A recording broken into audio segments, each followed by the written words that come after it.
Hello everybody, I am back with another La Nina update. This is something I haven't done since September or October, I can't remember exactly.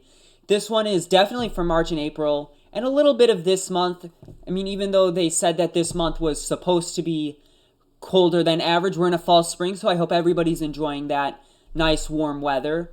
To get started, ENSO, that means El Nino Southern Oscillation. It's currently a weak La Nina. The transition is expected to neutral anywhere from today through April. The PDO, it stands for Pacific Decadal Oscillation. It's negative 1.19, which is strongly negative. And what the PDO does is when it's warm, it will lead to a more northward and weaker jet over the western U.S., but negative will result in pushing south, so that could bring more storms to us. And then the IOD, which is Indian Ocean Dipole, is at a positive 0.59. The IOD is usually a subtropical jet, and it has more effect in Australia than it does here, but it does kind of push our jet stream a little bit and affect those sea surface temperatures. So what does this mean? Fewer storms overall, but stronger storms when they do occur. Wind and tornadoes will be favored over hail when we do see severe weather. There could be a late start to severe season, and it's a high volatility during those warm surges that we could get like right now. However, there's no severe weather expected. So next month, we're looking at slightly above normal temperatures, anywhere from 2 to 4 degrees above normal. Precipitation should be near to above normal. Snowfall, we'd expect to be around 1.4 inches, and severe weather will be low to moderate. It's more late month than anything. And then the positive IOD means stronger mid-jet pulses.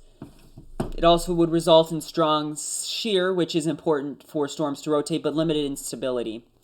This would more favor the fast-moving wind or QLCS tornado setups. We've seen a lot of QLCS storms in general. It stands for quasi-linear convective system. The hail risk will remain low. Now, what do I mean by a late March severe window? The most likely would be the 20th to the 31st because there's enhancement and the first meaningful Gulf moisture return would occur. There would be stronger jet streaks, and there would be narrow instability corridors. Now, this is most likely. It is not in any way what will happen.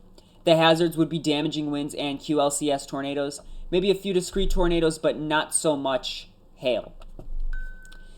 April 2026, which is just April, the temperature is looking to be above normal. By how much, we're not sure.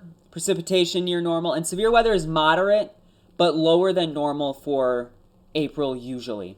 The pattern is that ENSO neutral should be fully established, so we're not in El Nino or La Nina.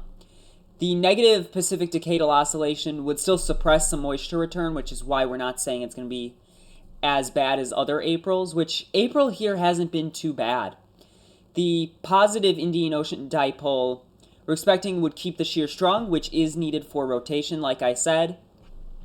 And storms that form could be higher end, but not frequent, and again, this is just a chance. The likelihood of those happening, we still do not know. Also, wind and tornado over hail. Now, storm frequency versus intensity.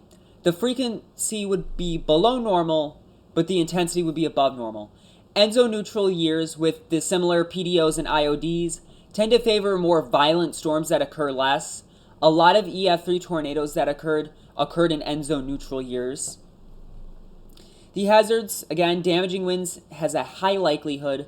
Tornadoes, moderate likelihood. Large hail, low likelihood, but we still could see that large hail. And flooding, there would be local risks during warm sector rain, so when the atmosphere is a little warmer. This would be a low count, high impact pattern as of right now. Of course, that could change, all depending on when La Nina transitions. So it resembles 2012, 2017, in the earlier season of 2021. The characteristics were long, quiet stretches of narrow windows of severe weather. We would see fast-moving systems, high shear, low cape, but as long as we have enough cape to get those storms going, it should the storm should be able to form. Wind and QLCS tornado dominant. Now here's the scenarios. Colder and suppressed severe would mean that the winter influence lingers, and we're expecting that to have about a 25% probability. The mixed and volatile is the most likely with few strong storms, but then the probability is 55%. And the rarest possibility, but still a good 20%, is a warm flip and active severe, where April becomes more active. Still, 20% is fairly high. The most likely outcome, a quiet March, brief severe window late March, a few strong April events possible, summer could be worse. Getting into that, this is a low confidence severe full season outlook, very low confidence, but in general, here's what we could see. For spring, which is April to June, we could see near normal severe weather season, below normal storm count, above normal intensity, like I said and have repeated. The wind and tornado would be favored over hail again. Summer-wise, which is June to August, ENSO neutral would result in warm, humid, and stormy at times. However, we don't really know what ENSO will do later this year. There would be no strong signal for derechos or outbreak patterns. Derechos are those really big wind events that we get. We're supposed to see them once or twice every 2 years.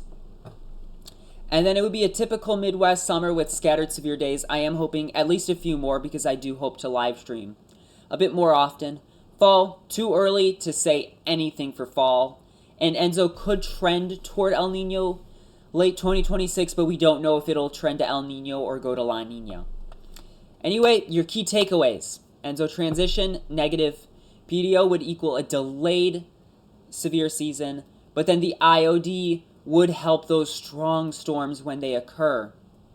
March, a small late month window. April, not active overall, but a few strong events possible. Wind, tornado over hail.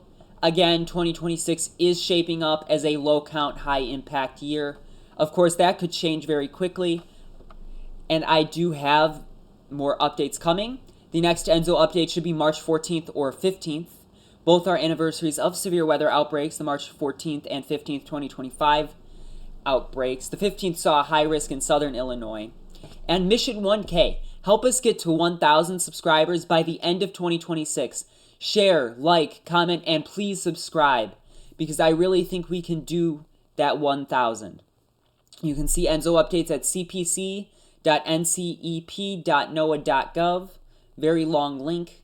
And you can visit your NWS office at weather.gov. The offices I cover are Chicago or LOT, Milwaukee or MKX, and Davenport, also called DVN. So thank you so much for watching this video. Please consider liking, sharing, and subscribing.